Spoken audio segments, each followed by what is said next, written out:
Imagine being born into a world where your name means nothing, where you sleep on a dirty porch wrapped in potato sacks, where you're called ugly, poor, unwanted, every single day. That was Oprah Winfrey's world.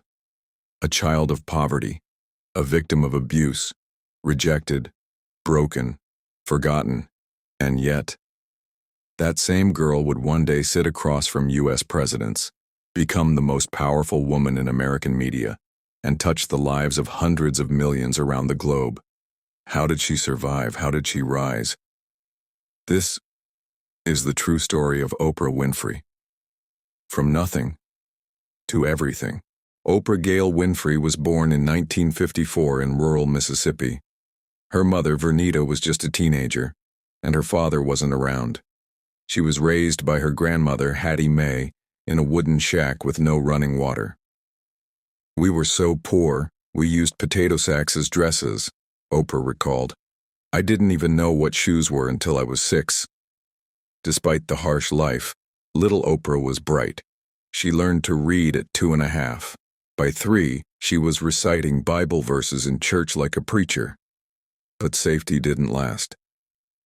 At age 6, Oprah moved to Milwaukee to live with her mother. And that's when the abuse began. Molested by her cousin, then by her uncle, then by a family friend. "I was told never to tell, so I didn't. I just disappeared inside myself," she would later say. At 14, she ran away from home, pregnant, alone. She gave birth to a premature baby, who died within days. "That loss almost broke me. But maybe it saved me too," Oprah would say. After her son died, Oprah was sent to live with her father, Vernon Winfrey, in Nashville. He was strict, demanding. But for the first time, Oprah had structure, and someone who believed in her potential. He made her read a book every week, write a full report, study hard, and she did. She joined speech club, won awards, became an honors student. Education was my way out. I held onto it like a lifeline. At 17, Oprah won a beauty pageant, Miss Black Tennessee. That opened the door to a local radio job, then TV. A poor black girl from Mississippi. On television, in the 1970s.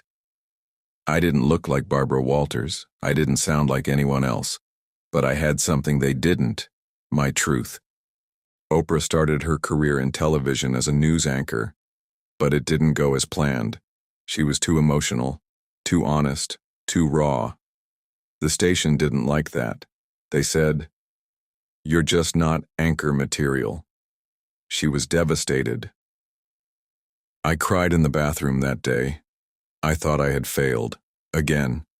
It felt like every rejection in her life was piling up. Every time someone said, "You're not good enough," she heard it all over again. But then, something shifted. Instead of quitting, she accepted a transfer to a low-rated morning talk show.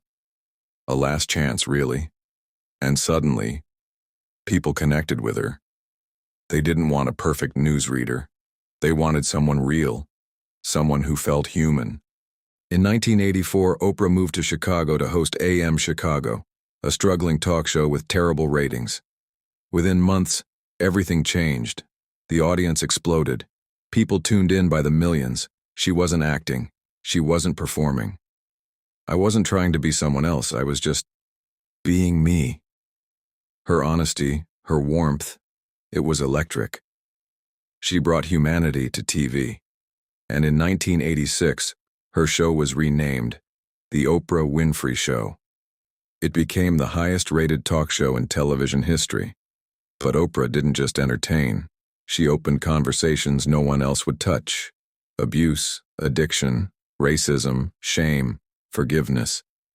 She gave people a space to cry, to be heard, to heal. She didn't just host a show. She built a movement. Television executives tried to control the format, tried to make her follow rules. She said no. She didn't want to just do a talk show. She wanted to own it. They told me, "You're just the talent. You don't get to own the show." And I said, "Watch me." She launched her own production company, Harpo Studios. Oprah, spelled backward. She didn't just appear on screen, she owned the studio, the rights, the brand. That move made her the first black female billionaire in the United States. But even more than the money, she used her platform to elevate others. The biggest adventure you can take is to live the life of your dreams. She wasn't just a TV host anymore. She was becoming one of the most powerful women in media and in the world. In the 1990s, Oprah's influence became something people feared and admired. If she mentioned a product, a book, a person, it went viral before viral even existed. They called it the Oprah effect. One day she recommended a book. The next, it sold 1 million copies. She launched the Oprah's Book Club, turning unknown authors into bestsellers. She told women, "You are enough." She told children, "You have value." And she told the world, "We are all connected through our stories." She used her fame for something far bigger than fame. In 1996, she spoke out against the meat industry and was sued for defamation. The trial became national news. Oprah didn't back down. Freedom of speech is worth fighting for. And she won. But that wasn't her biggest fight. In South Africa, she saw poverty and suffering, especially among girls. So she built the Oprah Winfrey Leadership Academy, a school for disadvantaged girls. She said, "Education is the way to freedom for everyone." She wasn't just giving back, she was building a legacy. In 2011, Oprah made another risky move. She left her wildly successful TV show at its peak and launched something entirely new, OWN, the Oprah Winfrey Network. It wasn't easy. OWN struggled at first. Critics called it a failure. But she didn't quit. Slowly, she reshaped it into a platform for healing, for growth, for transformation. Shows about real lives, real pain, real hope. She turned failure into freedom and proved once again, when one door closes, another one opens. But sometimes you have to build that door. She was born into poverty, molested, abused, pregnant at 14, lost a child, told she was unfit for TV, fired, rejected. And yet, she rose. She became a billionaire, a media mogul, a cultural icon. But more than anything, she became a symbol of what's possible. Turn your wounds into wisdom. She taught us, you don't have to be born lucky. You don't have to be perfect. You just have to keep going. Oprah didn't just change her life. She helped millions do the same, and she's not finished yet.